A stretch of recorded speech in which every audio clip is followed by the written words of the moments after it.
Hi everybody, my name is 𝘸𝘰𝘳𝘭𝘥 and I am the founder and head ginger of GingerBiscuit. Hi everyone, my name is 𝘠𝘰𝘳𝘭𝘥 or Tabby Matole, and I am the head biscuit for GingerBiscuit. And welcome to today's Friday Connect session. Today we have some beautiful, powerful ladies in the house. They are both Greenpeace volunteers, and we'll just be chatting with them today just to get a sense of how they got involved with Greenpeace, what motivates them, any trends they can talk to us about. And it's just, as usual, it's going to be a fun space where we learn, you learn. So we hope you enjoy it. Okay, so I will start with Natanya. Natanya, tell us a bit about yourself, please, and what it is that you do. Hi, thank you, Lisa. Thank you, Toby. I am currently a housewife. I've been involved in the corporate industry for many, many years, over which I have developed great, wonderful skills, and I consider myself a little bit of a jack of all trades. I like to apply myself. I like to teach people and give and share my knowledge. So currently I'm crafting. I do a lot of upcycled crafts. I sell them at markets. I do it online. I refurbish furniture, all that kind of stuff. So that's me in a nutshell. I'm also a Greenpeace volunteer and activist. That's me. Thanks. Nice. Nice. So Natanya, now that you've raised Greenpeace, we'll talk a little bit more about how you became a volunteer and what motivated you, but we'll talk about that a bit later. Let me draw in Halun. Halun, how are you? And tell us a bit about yourself and how and what it is that you do. Thank you. First of all, I must say Natanya is not just a crafter. Like, this woman's got skills. Give her anything and she can upcraft it. Like, Natanya really creativity. So, yeah, that's very important. About myself, I started out in waste management at 𝘠𝘰𝘳𝘭𝘥. And then I bought a franchise actually. When carbon tax was coming out, I bought a franchise. And we were going to be the ones to go out and audit all the companies. So we did training on auditing, carbon tax. I've done training with NCPC. Have you heard of them? They're the National Cleaner Production Center. So they offer women, in August, they offer women free training. You can do 2-day training there. So I've done the expert level training. It took a year. We had to audit a factory, a waste mill, a waste paper mill. It was super intense. I was the only non-engineer there. I really struggled. But anyway, so that led me to realize that I want to be in the environmental side, in the environmental field, but not the technical side. So then I started going to schools and doing talks on climate change and solutions. And now I still do energy audits. So I'll go to a school and we'll do a workshop with the kids. We'll take the kids along, do an energy audit. I'll do the report, give it to the school, and then hopefully the school puts some solar on their roofs. I do that. I'm also into sustainable spaces, grey water systems, hydroponics, the whole thing. That's what I want to get into. And then obviously volunteer and activist. Natanya and myself do quite a bit with the volunteers, but we'll speak a bit later about that. So that's what I do. Nice. Wow. Wow. You sound as if there's like a wealth of information there. And I know definitely it's something that Lisa and I will want to explore. Before I hand over to Lisa, I just want to say, Natanya, I know people like you who downplay that whole creative side, creativity. Lisa is exactly like you. She's absolutely amazing, you know, especially when it comes to being a creative. She's really gifted. And I think I will hand over to you, my beautiful partner. Thank you, Tabby. And it's so interesting how powerful women lift each other up and work together and play off each other's strengths. Like Tabby said, I'm the creative sort of out there left field thinker, and Tabby's very structured, and she likes the order, and she's methodical, and she goes into the systems. And so it's a wonderful synergy when it comes together. So thank you for that, Tubbs. And thank you, ladies. Wonderful having you on with us. Now, we touched on the volunteering. So I'm really, really interested to hear, why did you choose to volunteer for Greenpeace, and what is the impact that volunteers have within this space? I think, Halun, you can start on that one. Thanks, Tubbs. So when my business was just me, I felt like I needed a big sister, or I needed a big brother. It actually took a while to be inducted. To be a volunteer, you need to be inducted. You go for like a 2-day training or induction session. It took about 8 months. Hopefully now Greenpeace is more jacked up, but I think the timing was exactly perfect. Volunteers, ask any staff member of Greenpeace, they'll tell you volunteers are like the lifeline of the company. We're the hands and the feet, whereas maybe they are the brains, the staff, but we're the ones that go out on the front line and make things happen. They plan it, we make it happen. The wonderful thing about volunteering is that they give us initiatives to do what we want.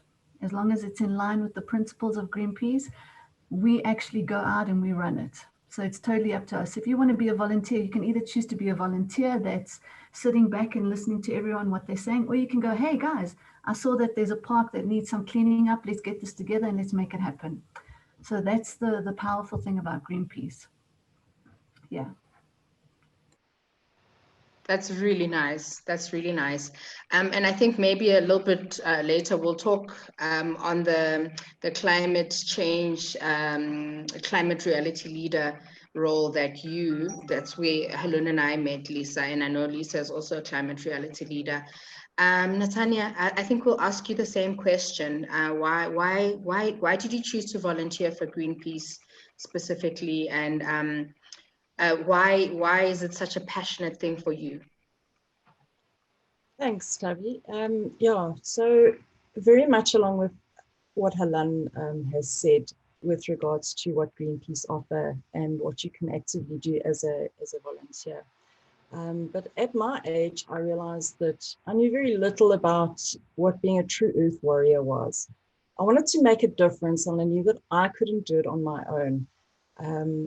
I saw that change was needed, and I knew that it wasn't an overnight project. And the reality of that is, you can dream it, you can think it, but to actually do something about it is the next step. I wanted a chance to give something back to the community, to make a difference to the people around me. It's an opportunity to develop new skills, as well as build on existing skills. So with my history and my experience, I have a lot to offer, but I don't have the knowledge. So it's a give and take scenario. I wanted to meet like-minded people from all walks of life. It's people that you can have great conversations with, an opportunity that many take for granted these days, especially during lockdown. You know, it's that social interaction, speaking to people who've got so much in common with you. Being a volunteer now for just over a year has really allowed me to explore, adapt, share, and learn new things that I've never dreamt I would ever learn. I have and will continue to learn about different communities, organizations, and to learn more about myself as well, which is quite important.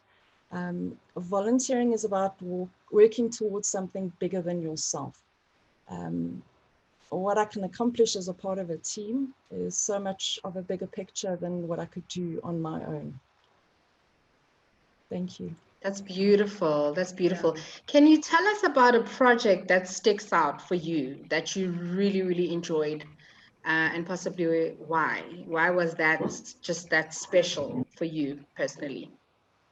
You know, I enjoy all of them. Hey, there's so much to give, so much input, and so much room. Like Halan said, there's so much room for all of our opinions and all of our skills to be inputted. That, you know, they're all great. Every project that we do, every action, every actual out there on the ground activity that we do, they're all fantastic. And I can speak from experience where there are certain activities where, hey, look, I don't really want to put my foot in the deep end just yet. And you're allowed to actually just go and be active in the background, like Alan said. You can sit back and give input and be a supportive team member still to the ones out there actually in the front line, if one for a better word. So yeah, there's no specific activity or action, but being with the team, doing things together, that's the best part. I love how That's you... beautiful. Before I hand it back to you, darling. Oh, did you want to ask a question? Okay, Yeah, I just wanted to ask 𝘺𝘰𝘳 just about the climate reality leader role and how she got involved in that, because that's where we met. And I think after she answers Lisa, I'll give it over to you. I apologize. I'm just interjecting. I'm sorry. You know, when you are involved in like wood cutting, you're going to find out where's all the best axes. You're going to know where the trees go. So when you're in the environmental field, like you everywhere, you're Googling all the time, you're listening to what people are saying. Someone goes, hey, have you seen there's this course happening and this? So definitely, I think if we are in this field, we're going to land up there. I facilitate a plastics group with about 100 people from all over the country. And they want the same thing. They want to know, what can we do? So we talk, we network, we Google, we search, we discuss it, we share. You don't know what you don't know until someone tells you, and then you do know. And we share this knowledge. We have to do this. This is the only way we are going to make impacts. We are definitely greater in numbers. So I landed up with the Climate Reality Corps I spoke to someone, I searched for someone, and just from being on that training, I've made so many more connections. So my bubble's grown, so I can share this bubble with more people. So that's how I got there. That's beautiful. That's beautiful. Thank you for that. Liz, take it away, my darling. I just want to touch on a couple of things that you were saying. Like 𝘺𝘰𝘳, what I hear you saying is that collaboration is actually the way forward with this. That we can't be seeing ourselves like this when it's actually like this. And we need to collaborate and work together on these issues. And 𝘺𝘰𝘳, like you said, is, and that also brings me like to thoughts of the circular economy, because this, we play off of each other's strengths, and certain people do certain things and certain people do other things, and it comes together as a collective through that. So I just want to hear more from you before we get on to the third official question that we were going to ask about collaboration and the importance of collaboration and why it is so relevant now more than ever. Absolutely, we have to be reaching out to each other. Right now, there are people out there that want to make a difference and they have no idea how to. On this facilitating group that I have, I've linked up so many prospect volunteers and young children. I've got a 17-year-old that came up to me and said, I want to be a volunteer. I'm in the middle of Coffee Bay. No one wants to do anything. How do I make impact? I said to him, dude, you come to the right place, man. I'll hook you up. I'll support you. Volunteers will support you. You know what I mean? You're not alone. Like these days, we don't have to just be physically, geographically alone. We can link up online and we can support each other. We've got resources out there. We've got ideas. This kid wants to go to schools and a kid wants to go see other kids and say, look, guys, we need to make an impact here. We need to transform things, make changes. And I think we have to support each other. We are not alone. If you think you're alone in this, like it's not true. So collaborating is very important. The thing about Greenpeace is on all our groups, we can post things from Climate Reality Corps. We can post things from, hey, here's a petition we need to sign. Greenpeace is never going to go, no, sorry, it's not Greenpeace. Because you know what? We actually work for the environment. We don't work or volunteer for Greenpeace. We're working for the environment. This is what we're doing. This is our common job. I wish we had a common income, but maybe the income is that we'll have a planet like that's breathable in the next 20 or 30 years. That's it for me. Thank you. 𝘺𝘰𝘳, any thoughts on that? Sure. I think 𝘺𝘴 actually put it in a nutshell. That is 100%. 𝘺𝘴 has the saying, teamwork is the dream work. And it's not just with our peers or with other volunteers, it's with other corporations, other businesses, other people, from every walks of life. Everybody has input and everybody can work together. Wonderful. Absolutely. Thank you. Thank you. Yeah, that's the thing is, and what 𝘺𝘴 and I try, the message we try convey, well, the message we do convey rather, when we are speaking to clients, when we're speaking to potential people we can collaborate, is that this is a collective thing. We can't do this alone. Like you said earlier, Natanya, that together we are better. We are more. So thank you for that. I think it's very important that collaboration was touched on. 𝘺𝘴, my next question is for you specifically. Seeing what we've seen this year over 2020 and basically the year we shall not name in the history books, is what we've seen certain trends coming through in terms of the environment and also how it's linked to social issues like social justice issues. What can we expect to see in 2021 in terms of environmental sustainability and also how that links in with your social justice issues? Well, just coming from the side of Greenpeace, we've been working for a while now on clean air, on air pollution and how it makes such an impact. We've got some of the dirtiest places on earth here, you know, I think it's the 𝘤𝘰𝘳𝘭𝘥. Sorry, I'm not working on that, but I know that Greenpeace is still pushing to get 𝘠𝘰𝘳𝘭𝘥 to wake up and realize the impact that we have, you know, the impact that it's making on our country. But I think that people are more and more waking up. This year, you know, as much as we can say it was a doom and gloom and it was like quite an impactful year, but it had a spin-off that was very impactful, that was very positive. People actually saw, whoa, I can grow my own vegetables. I can recycle that. If I'm stuck in the house for 2 months, I'm going to collect a whole bag full of plastic bags. And then all of a sudden, yeah, plastic must go, stop single-use plastic. So this collective, again, of mindfulness is definitely impacting people. I promise you, I can see the numbers are climbing. I don't know if we're going to do it in time. I don't know if we're going to, you know, I think we are a little bit slow. But it doesn't matter because definitely the numbers are growing. More people are waking up. Your common housewife, your common guy that cycles to school every day are waking up. So I think next year we're going to definitely make more impact. Greenpeace is going to come back harder and stronger. We are hopefully going to be back on the ground. This year we weren't allowed to be on the ground. Greenpeace has got a duty of care, a mandate for all its volunteers, very strict. So next year we will be back on the ground, and I think that we're going to make more impact, definitely. You know, 𝘺𝘴, I just thought of something. We didn't ask you what your favorite or your preferred project or a project that stuck out for you was. And I think that's quite important. To be honest, I've been a volunteer just less than, or about 1.5 years now. I actually came in very strong and fast and hard. And I did the activist training quite quickly, like a month after I was inducted. And I had a chance to do an action. So when you're an activist, you do actions. When you're a volunteer, you do activities. There's a difference. And early on in the year, I think it was this year, I have no idea what happened this year, but a few of us ran onto the cricket field where it was an international game. We were dressed as superheroes.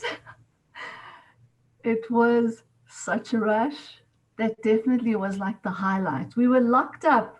We were in prison for the night. There's no record against us though. It was all charges were dropped. It was an environmental action that we did. So that was definitely my highlight. Wow, that is uber cool. That is Too cool. Too cool. Oh, wow. Tubbs, I know that you'll say that you can see me getting excited because I'm like, yes, activism, sign me up. Where do I sign up? I know you all so well. If you need someone, like, I'm in. Let's do it. It's definitely very exciting, and everything is very clear. When we do an action, we get a brief, we know exactly what we're walking into, and we're looked after. Greenpeace is amazing. Greenpeace looks after. When we thought we were alone in that cell for 8 hours with like 300 people, Greenpeace was right next door waiting for us to be released. They were there all the time. Wow. That's really nice. That's really nice. I think, Lisa, do you want to go on to the next question? That's from Natanya. You go for it, Tabby. Okay, Natanya, before we go into the next question, tell us about your t-shirt, please. Sure, thank you. These are our official Greenpeace volunteer t-shirts. Front and back. I don't know if you can see. Yes, nice. So as Helen explained, she touched on it briefly, you do the induction training with Greenpeace, which is a 2 or 3 day course. And then you get your volunteer t-shirt. And this allows you then to, am I correct, Helen? After the induction, correct. Then when you do activities on the ground, the whole team wears your Greenpeace volunteer t-shirts. Helen, stand up, let's have a look at yours. Same, whoop, whoop. Love it. Very nice. I'm busy, I'm on mute. I'm like, nice, on mute. Very nice, ladies. Very nice. Thank you for sharing that. I think I can speak for both Lisa and myself when I say we're so excited to see what you're doing. We're inspired, definitely inspired. But more than that, I think it just gave me personally a better understanding of what exactly Greenpeace stands for and what Greenpeace volunteers do, which is important, which is the whole reason why we have such sessions, connect sessions, to inform people. Because Helen, like you were saying, Lisa and I are all about growing ourselves and upskilling ourselves as much as we can. And we read a lot, we go out there and we're like sponges. We're always trying to get as much information as we can. So thank you, ladies. Thank you very much for coming on and sharing with us. We really appreciate your time. In asking the last question, you know, they say time flies when you're having fun. In asking the last question, Natanya, I think this is specific to you. What tips can you give people over the festive season who want to be conscious and intentional about what they do in terms of the environmental impact, specifically with reducing the negative environmental impact? What can people do? Thanks, Tabby. It's a fantastic question, and I love it because it gives me an opportunity now to speak as well from the heart. So in my opinion, the greatest thing is attending a car boot sale and buying secondhand. There's so much waste. There's so much goods that go to waste. You upgrade something, you throw it away. Car boot sales, I urge everyone to go and visit a car boot sale, a local craft market. Instead of buying new, try and buy a local and support local. Get people to actually make gifts for family members, as opposed to going and buying useless stuff that just sits in cupboards and eventually gets thrown away. Learn a new skill, learn how to do something, make a wind chime, make a wall sign, stuff like that out of materials that you've got lying around at home. Make a piece of artwork. It's just something that is sustainable. You're using from existing. You're not going out buying fancy new stuff, wasting your cash and money. And people appreciate it more because it comes from the heart. It's something that you've done. In order to eliminate our e-waste and the amount of plastic and rubbish that goes, literally rubbish, items that actually go and end up in landfills, we need to sort of consciously make an effort to minimize that. And if one person does it in every 10 person that's watching this, that's still an impact. That's still making a difference. You know, recycling is a big thing. People think it's almost like an excuse where it gives them permission to go and buy whatever they want because it'll be recycled anyway. But they don't look at what the behind the scenes. There's so much more information, so much more research they could be doing to actually get the right information, if one for a better word. So I would really like to encourage everybody to make crafts for Christmas. You know, give each other previous items. You know, there's great Christmas games that you can play where you take items from your house and you wrap it up and everybody gets to swap them and do whatever that kind of thing is. So that's ideally from my heart, that is what I'd like to see more people doing. Thank you. You know, Natanya, as you were talking, I could tell that was from your heart, you know? I could really tell that was from your heart. And I must say it got me thinking as well. I need to be a bit more creative in how I do things. So I will look around and see, but like you're saying, there's so much that can be repurposed, repackaged. Thank you very, very much for that. I think before as we wrap up, since we're already with you, Natanya, do you have any words of wisdom? I mean, what you've said is like perfect, you know what I mean? I don't know if there's anything else you want to add to that, but for me, that really, to be honest, it really wrapped up the session quite nicely. Thank you. You know what? Thanks, Debbie. I would just like to sort of add that, you know, 2020 was a horrible year. It really was for a lot of people, but it was also a good year in terms of what Alan mentioned earlier, in terms of people opened their eyes. It allowed people to stop and smell the proverbial roses, to actually have a look around and see what is impacting their environment. They spent more time at home. They were aware of their usage.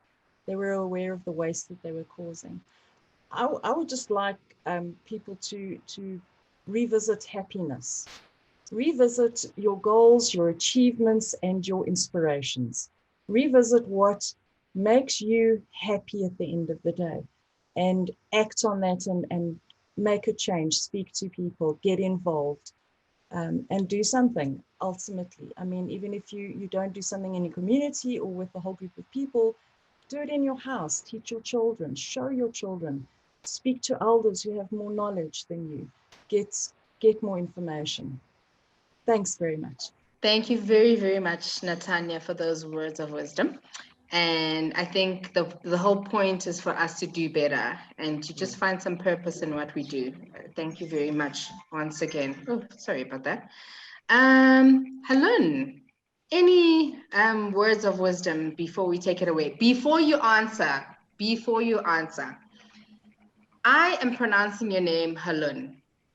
Natanya is pronouncing your name Halun. Please clarify. I want to get it right if I am wrong, and I apologize. Yes. I have been called, okay, here we go. Halloumi, Halal, Hannah, Hannah, Helen, Helene, Hulan. Okay, so I've heard it all. So there's a movie called Fa Mulan. Have you heard of it? She goes into war for her father. It's a Chinese traditional movie. So she's Mulan, so I'm Halan. There we go. It's all Halan. Halan. Thank you for the correction. Beautiful. Thank you. It's important. Like, you know, yes. The reason why it's important, because I'm Tabby Singh, and believe me, just like you, I've been called so many different things, and I really, it's nice when people call you by your name. Yes. Pretty much, putting it mildly. So to me, no. Exactly. Thank you so much for the correction. Sure, thank you. Some wisdom. Just if I look at myself, I think you must never think that you can't make an impact. And if you think that, then we're just not going to go anywhere, because we have a collective consciousness. If one person thinks that there's nothing they can do about it, then I believe me, there's another million behind you that thinks the same thing. But as soon as you start going, well, do I need this plastic? Do I need to throw this away? Do I need this pair of clothing? So mindfulness is a huge thing. You cannot see someone's mind, but you definitely, the collective consciousness does influence our world. And if we can start changing our mindset, like we always say, why do a cleanup when next week you're going to go back there and there's going to be the same rubbish there? Because the mindset hasn't changed. So you can do cleanups your whole life, but it's just going to get dirty. We need to change our mindset. That's why one of our projects is going to schools and speaking to kids on climate change, not telling them what they don't know. Everyone knows that the mountains are falling, the trees are burning. We know this. Go to the schools to inspire them. Take initiatives. Oh, you're complaining about waste. Go clean something. Oh, you don't know what to do. Google it. Ask someone. Connect with someone. So it's all a mindset. So we definitely can make huge impacts. It depends on you. How big an impact do you want to make? How many people do you want to touch? How far do you want to reach? And go for it. There's no limits. I love that. Thank you very, very much. Mindset is so important, because if it's wrong, like you said, we're going to be in the exact same position that we're in. I think from myself, I just want to thank you so much. Before I hand over to Lisa for ginger biscuits, and you said Greenpeace's ginger biscuits, words of wisdom. I just want to thank you both for your time. I really, really appreciate time because it's something you can never get back. Quite frankly, for me, I understand the significance of you taking the time out to spend this time with us this morning, and I'm really appreciative. And we definitely will see more of you. We definitely we'll collaborate. Like Lisa said, we're very big on collaborating, and we'll definitely reach out to do other things. This is not the end. This is not goodbye. It's till we meet again, kind of thing. So from me, that's about it. Thank you. I just want to say it's not just that you're thanking us. Like, we need to thank you as well, because this is exposure for Greenpeace, but also for GingerBiscuit, but also for our environment. We're doing this for the environment. There is no self-gain. Self-gain is like we gain. So thank you as well for taking your time out to speak to us. Thanks. Thank you. It was lovely to meet you both and to learn a little bit about what you do and to have an opportunity to chat and actually get involved. And that's been wonderful. Thank you very much. Thank you. Thank you. I think maybe in wrapping up, Lise, you can maybe just talk to, because Lisa is the founder of GingerBiscuit. If you don't mind, Lise, you can talk very briefly to what prompted you to start GingerBiscuit, and it's your baby. I know this is your baby, Yeah, I think in closing, let's just talk about your baby a little bit. You put me on the spot. So while it is my baby, it's also not my baby. It's just something that came through me. I'm just like the carrier almost, which I'm not sure that's quite appropriate to say that with what's happened this year, but it is what it is. GingerBiscuit could never have done what GingerBiscuit has done or achieved, or whatever the case, had it not been for the other people that have been involved along the journey, mentors, collaborators, partnerships, and then 𝘺𝘰 as well, because I mean, as we've said before, is that 𝘺𝘰 was supposed to be there from the beginning, and everything happened at the right time. So excuse me. GingerBiscuit was basically started to connect with people on a level around environmental and sustainability, which environmental falls into the sustainability issues, and not from here, but from here. Because I've found that when we connect with people to their heart, more change happens, because you're speaking a universal language. So events is one of the tools that we use to do that, because like we've said before, is if you picture yourself standing in an event and or even sitting around a table with a group of people, and you're listening to music and you're connecting and you're feeling good, and at the same time you're being made aware of what is happening within the environmental space, and also the social impact that the environment has, and then of course the economic too.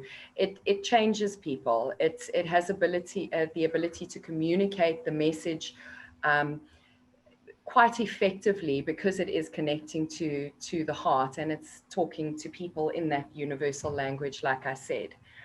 So that was the purpose of GingerBiscuit, to connect people creatively, through creativity, to something that is much bigger, which is sustainability in our case. And we look at the social, the environmental, and the economic impacts of stuff.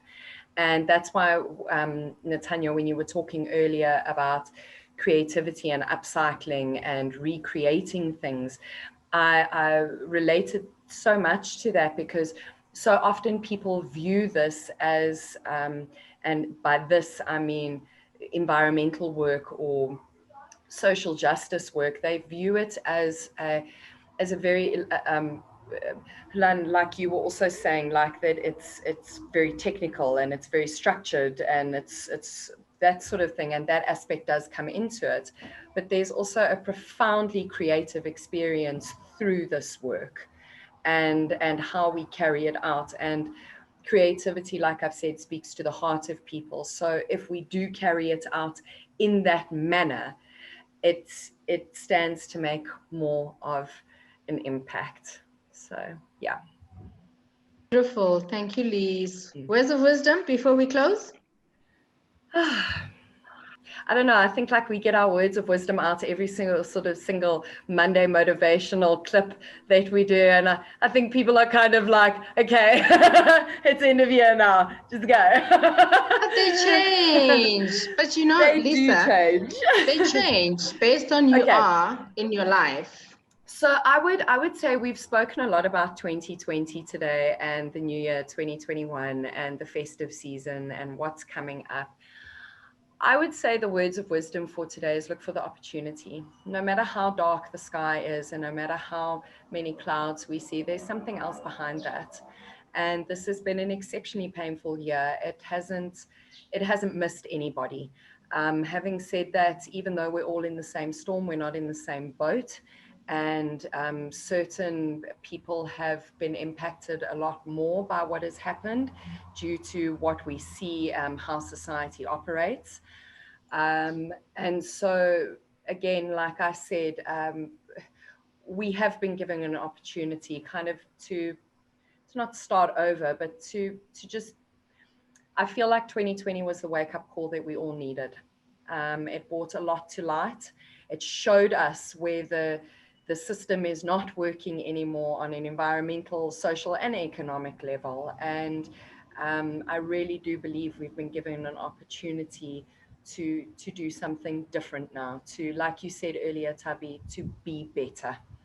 And to, yeah, that's me. What's your words of wisdom? You know, funny you used our Monday motivations as your go-to, you know. So ladies, we do something where we pick a quote and we just kind of talk about why it resonates with us for that period. And we do this every Monday, and we take turns. Lisa and I take turns. And I've just been seeing gratitude come out a lot. So for me, it's just gratitude for sharing the space with you. For having such dynamic women who I've learned so much from today, who are just making a difference in their corners in whatever way that they can. I'm really, really grateful. And I think as you become older, you appreciate the space that you're in, and you appreciate that the people that you meet. And I'm there. I'm actually really there. I really appreciate the time I've spent with you. Like I said, I've learned a lot, and it was fun. I think above everything else, I love doing what I do because it brings me joy. I love interacting with people, 𝘠𝘰𝘭𝘆, like you said. And this is my opportunity to get to know different people and to interact. So my words of wisdom are gratitude for every situation we find ourselves in. Let's be grateful. And that's what I plan to do. That's what I've been doing. So I echo Tabby's words, our 𝘺𝘵𝘵𝘵's words, that thank you. It means a lot for you to have come on and shared this space, and it's inspiring. It really, really is. It's powerful. So thank you. And I see the ladies want to say something. Let's let them say something before we close. I think it's lovely the way that you know, you lose touch with people, you lose touch with yourself, and yet you can meet a complete stranger and they can lift you up. And you pay it forward and you keep going with it. And that's how we feel we are with our work and what we do. Personal space aside, it's something that we're passionate about. And when one of us is feeling down or swamped with work, we go in, we take over, we help out, we lift them up, and then that person then feels better, carries on. So I call it my calming circle. So you've heard of the vicious circle. It's my calming circle. In order to control the situation, you start something that's less stressful, less vicious, and you control it by making it better, calmer, easier. And it makes an impact on other people's day. I love the way that the two of you are so complimentary of each other. It's fantastic, and that's what we need in this world. Am I right?